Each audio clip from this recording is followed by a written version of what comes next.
a reportagem na revista Veja, o Calvário do Cowboy. Antes mesmo da revista sair, a gente leu para vocês o que estava acontecendo, essa entrevista, a visita do Sérgio Reis ao Asa Branca, o maior peão de rodeios, aliás, locutor de rodeios do Brasil. E lembra que a gente comentou aqui também, em primeira mão para vocês, que ele achava que tudo isso que ele está passando com o câncer, com essa fase extremamente dolorosa, né? Que ele precisa de morfina, de lidocaína, tudo isso para passar as dores.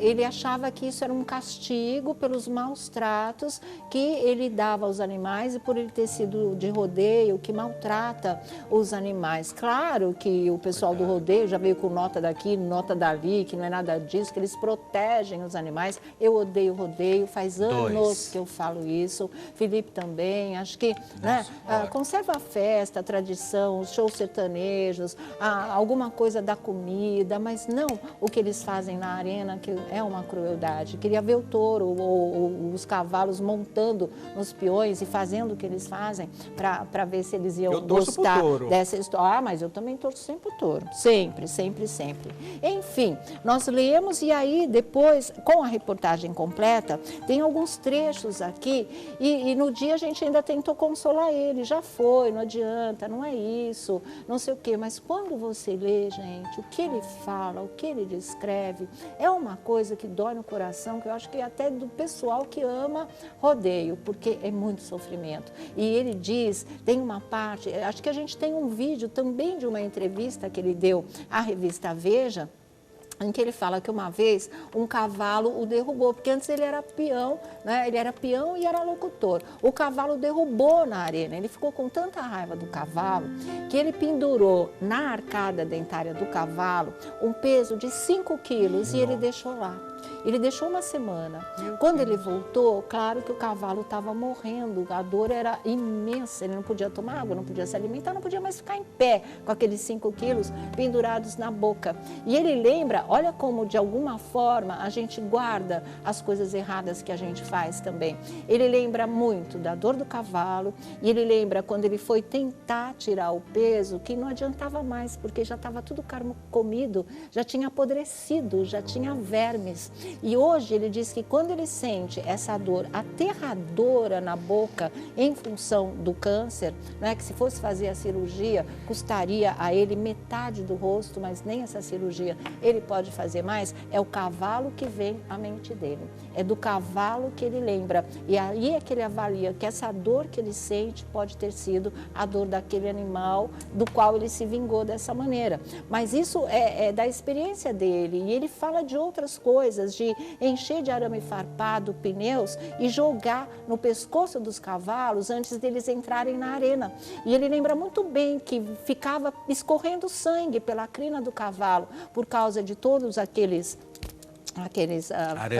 arames, né? Aquelas pontas do arame farpado, e aquilo era para o cavalo, sabe, pular muito mais. E ele via aquele sangue escorrendo pela crina. Gente, ele não está mentindo, né? Ele está num momento delicadíssimo da vida dele. Ele está fazendo um balanço de tudo isso que ele viu nesses rodeios. Como ele disse que via também o pessoal colocar uma alça cheia de pontas, atravessar a barriga, colocava nas costas do cavalo, ia até embaixo da barriga e depois o peão apertava aquelas taxas na barriga do cavalo para ele sair pulando feito doido, porque o pessoal acha que isso é carinho com o animal, né? O que vale é o espetáculo. Aí são aquelas cenas em que ele usava muito o helicóptero para chegar aí nos rodeios. E ele fala o seguinte aqui, olha, dos rodeios grandes aos pequenos, a festa era de alegria para o público, mas de dor e sofrimento para os bichos.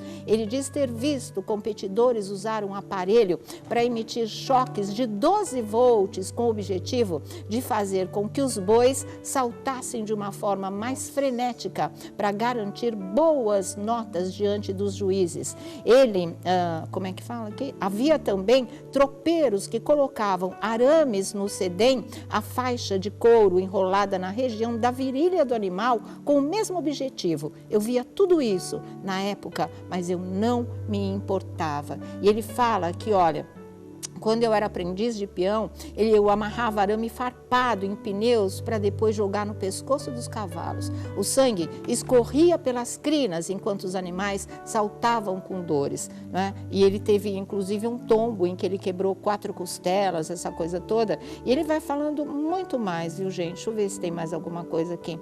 Não, aí é que ele fala que dos rodeios realmente, olha, o maior arrependimento, no entanto, está relacionado à sua participação em espetáculos em que os animais eram maltratados por ele e pelos outros peões, com incentivo dos organizadores dos shows. Ao fazer vistas grossas a isso em troca da fama, Asa Branca acredita que é um castigo divino que caiu sobre ele na forma da sucessão de problemas de saúde. E ele diz: estou pagando toda a dor que causei e incentivei os outros a causar nos bichos dos rodeios. E aí agora chega a informação que por essas declarações ele está sendo ameaçado de morte. Que isso, gente? Ele já está numa fase tão difícil.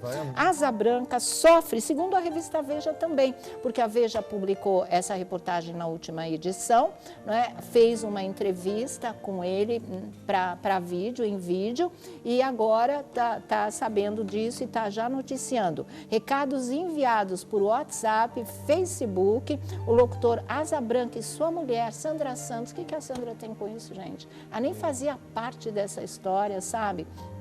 Diz o seguinte: relatam ameaças sofridas por mensagens de WhatsApp e por Facebook após o locutor revelar ter praticado e incentivado maus tratos de animais em rodeios. Em alguns áudios, mais de 30 no total, vozes masculinas dizem que Asa Branca merece todo o sofrimento de saúde por ser um ingrato com o mundo do rodeio que lhe trouxe fama e fortuna no passado. Também o acusam de mentiroso, drogado e irresponsável. Há pessoas que ameaçam que se ele pisar em Barretos, ele não continua vivo. O Asa Branca segue sustentando o que disse. Ele mesmo maltratou animais e apoiou uma indústria onde viu bois tomarem choques e serem cortados com ferramentas como esporas, sempre com o objetivo de fazer os animais pularem, diz a Sandra. Sandra e Asa Branca irão deixar Guarulhos, na Grande São Paulo, para se refugiarem no sítio de um amigo no interior de São Paulo. Como os médicos não podem fazer cirurgia ou quimioterapia e o quadro de saúde dele é irreversível, vou levá-lo para o mato, ver verde e lagoa, além de escutar passarinhos piarem. Tem sido esse um desejo dele. O Asa se sente enjaulado dentro de um apartamento. Paciente de câncer em fase terminal, o locutor diz que paga hoje os pecados por ter participado do circuito de eventos em que os animais são maltratados. A informação é da revista Veja. Então, deixa eu falar uma coisa para vocês. A gente repudia todo esse tipo de maus tratos aos animais. Isso me faz um mal. Me fez um mal de ler, me faz um mal de saber, porque essas coisas não são mentira. Essas coisas não são mentira. A gente sabe que muita coisa, infelizmente, ainda funciona assim. Talvez o pessoal que imita essas notas, dizendo que não é isso, que as coisas são diferentes, talvez ainda não tenham conhecimento que muito dessas coisas persistem, e persistem sim. Elas são criminosas, elas são cruéis, elas são perversas. Isso precisa ter um fim, isso precisa ter um fim. Mas, agora, se revoltar contra o Asa, nesse estado em que ele está, e que o que ele está sofrendo é o que causa esse arrependimento, e ele tem a coragem de, pelo menos nessa fase de um câncer terminal, vir a público e denunciar tudo isso, gente, ele não merece nenhuma ameaça, ninguém merece. E o que ele está sofrendo já é o castigo que ele acha mesmo que ele está recebendo. Então deixa ele em paz, vamos lutar pelo fim dessas barbaridades de uma outra maneira, como muitas ONGs, né, já lutam, como muitos movimentos já existem, como muitas pessoas denunciam e tem que continuar denunciando de verdade, mas deixa o Asa em paz. Nesse momento, ele já tem consciência de tudo, ele ajudou a denunciar. Quem sabe isso ajude a despertar mentes e corações de pessoas que acham isso que é uma festa, é uma tradição e, como tal, não pode ser mudada ou exterminada. Essas mentalidades, né, essa mentalidade, infelizmente, existe insiste, persiste, considerada tradição, então para muita gente, como ele diz, é uma festa. Para ele também foi. Ele via tudo acontecer e ele participava e ele não se importava, não é? Porque o importante era a festa, mas agora ele criou uma outra consciência. Agora, de uma certa maneira, o sofrimento, a aproximação da morte, deram uma luz na consciência e no coração do Asa. E ele vem e ele deixa esse testemunho, que é muito importante. Não desprezem isso, é um incentivo à luta para que esse tipo de coisa acabe. Então, vamos à luta, mas deixe ele cumprir o tempo dele aqui na Terra em paz, porque a parte dele, pelo menos, ele fez agora, né? Denunciando e fazendo, e isso fica e vai ajudar com que esses animais não padeçam mais o que eles padecem, essa crueldade, essa morte lenta na arena, enquanto todos aplaudem, se divertem e depois vão comer aí os seus churrascos. É muito triste, pelo menos para mim, é muito, muito triste, de verdade, viu? Bom, enfim, fala. Pela matéria, parece que ele recebeu alta do hospital, então. Ele voltou para casa, porque não adianta mais ficar no hospital. O que deram para ele e para a Sandra, ela mesma disse no nosso programa, é um diagnóstico de câncer terminal. Então, o que ele quer? Né? Ele quer se despedir em paz, né? A cirurgia não é possível, ele não aguenta nenhuma cirurgia, ele vive atualmente amenizando apenas as dores não passam. E aí, morfina e lidocaína, segundo a própria revista Veja. Por isso que ele considera um castigo. É muito triste, eu acho que é muito triste. Eu acho legal ele ter falado isso, ter colocado tudo isso para fora, porque quando você coloca, você elabora. Parece um e acerto você de contas, um acerto né, de com contas. Deus, Isso para ele foi incrível. E isso chama-se verdades. Assumam as suas verdades. Agora, juízes de internet, juízes de outros que apontam os dedos e dizendo que se isso é pecado, se ele está pagando, esquece isso, Asa, esquece isso. O que você precisa agora é de dignidade, é ficar quietinho, é curtir aí, ficar na sua e deixa essa gente falar, de morte, né? Ele não sabe? precisa. Que é isso, Ele gente? não tá eu não vejo como denúncia, eu vejo como arrependimento. Faz Sim. parte do ser humano se arrepender. Sim. Ele está falando por ele. É uma confissão. Ele está arrependido. É uma confissão. Só isso. E ele está falando que foi ele que fez. Não, que ele está foi- falando que todos faziam. Não, né? ele está falando tá dele. que Mas ele todos assumiu os faziam. erros dele. Sim, E sim, ele está sim. arrependido. E agora, o que me chamou muito a atenção é ele remeter a parte dele, a boca dele, com aquilo que ele fez com o cavalo. Não é um despertar da consciência? Cara, claro que é. Claro Olha, que porque é. E justamente no maxilar, né? é isso. Exatamente, exatamente. Porque é no mesmo lugar que ele fez o cavalo sofrer e é justamente no lugar onde ele sofre.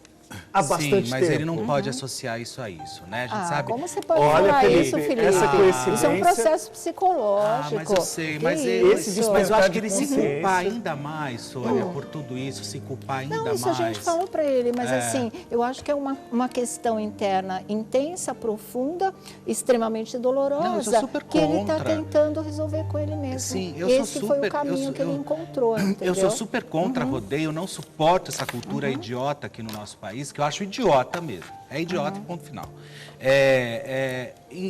Eu só acho que ele não precisa agora ficar com esses pensamentos e ficar dessa forma. Não, a gente pensa porque a entendeu? gente está de fora, mas dentro dele esse processo existia. Tá na cabeça e tá dele, se ele tá desenvolvendo. Nós sabemos que E tá se existe, desenvolvendo. né? São Mas- questões que a gente tem que trazer à tona para conseguir lógico, resolver. isso é Esse é o verdade. processo que ele está atravessando, né? Bom, mas olha, chega, né? Acho que a gente falou tudo que tinha para falar. Quer fechar com mais alguma coisa que eu vou girar a roda? Não, é porque você falou que parece que tem um vídeo.